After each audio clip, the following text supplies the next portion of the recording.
If you fail, that is not the end of the world. Yes, it does suck tremendously. I failed multiple certification exams, and it is in no way fun. You just spent 3 or 6 months preparing for this. You put your life on hold. You spent a ton of money on it. And all this for nothing?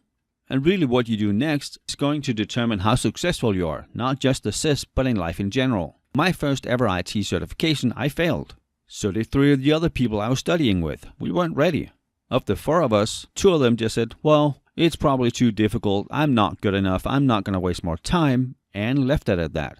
All the studying time was to some extent wasted. I had half a day of negative self-talk. Oh, it's all crap, I'm not good enough. I had the same thoughts. Then at some point I was like, no, that's not true. This certification is not going to get the better of me. I'm going to beat it. The other guy out of the group before that passed it eventually, he had exactly the same thoughts. We sat down, talked it over, sulked for a few days, felt bad for ourselves, and then we got back on the horse. My first fail was one of the exams for the CCNA, but today I have multiple CCNAs. I also have a CCNP. The guys who gave up have, well, no certifications. They are still, 7 years later, stuck in a job they don't like. So brush yourself off. Hopefully you have someone in your family who can help you with the positive self-talk, and then go back at it. After your exam, if you fail, you'll know how well you did and the domains you were weakest in. If you pass, you're just going to get a congratulations you passed letter. You have no clue of your score or the domains you did well in. If you fail and you get 4 or 5 near proficient or proficient, I would book my exam right away. For the CISSP certification for your second attempt, you have to wait 30 days, which gives you 30 days to study in. If you fail on your second attempt, you have to wait 90 days. If you fail a third time, it's 180 days. And then after the 4th one, it resets and starts over. 30 days, 90 days, 180. 30, 90, 180. But you can also not take the certification exam more than 3 times in a calendar year.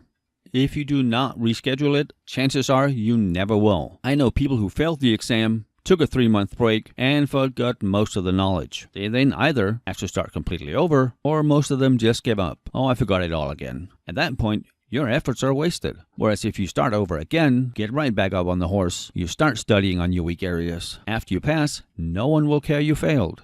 When I did my CCNP certification, you needed 690 points to pass. I got 688. Not very happy camper. And this was just around Christmas. So I went ahead, I waited the 5 days Cisco said I should, and scheduled the next exam for the next week. I knew where my weak areas were. I took another week of vacation and did nothing but study. Luckily, my wife was very supportive, and she helped me with that positive self-talk. You can do it. This is just a little bump in the road. You're going to beat this.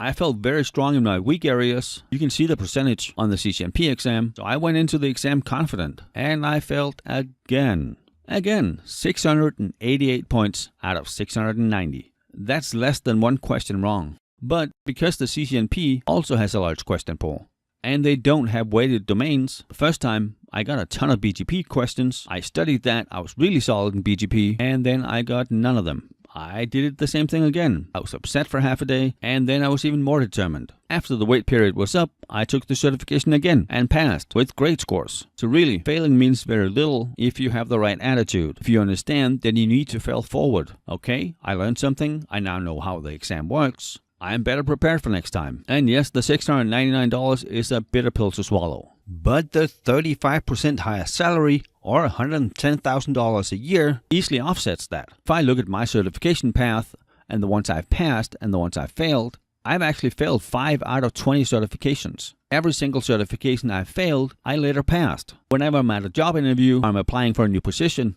they don't care. Why would they? I passed it. I understood how to get past the defeat and eventually turn it into a win. And I completely understand. This is much easier saying than actually doing. But think back to why you're doing the CISSP. What is it you want to get out of getting this certification? Has that changed? I would hope not. Since it hasn't changed, go forward. Don't let the certification get the better of you. Win.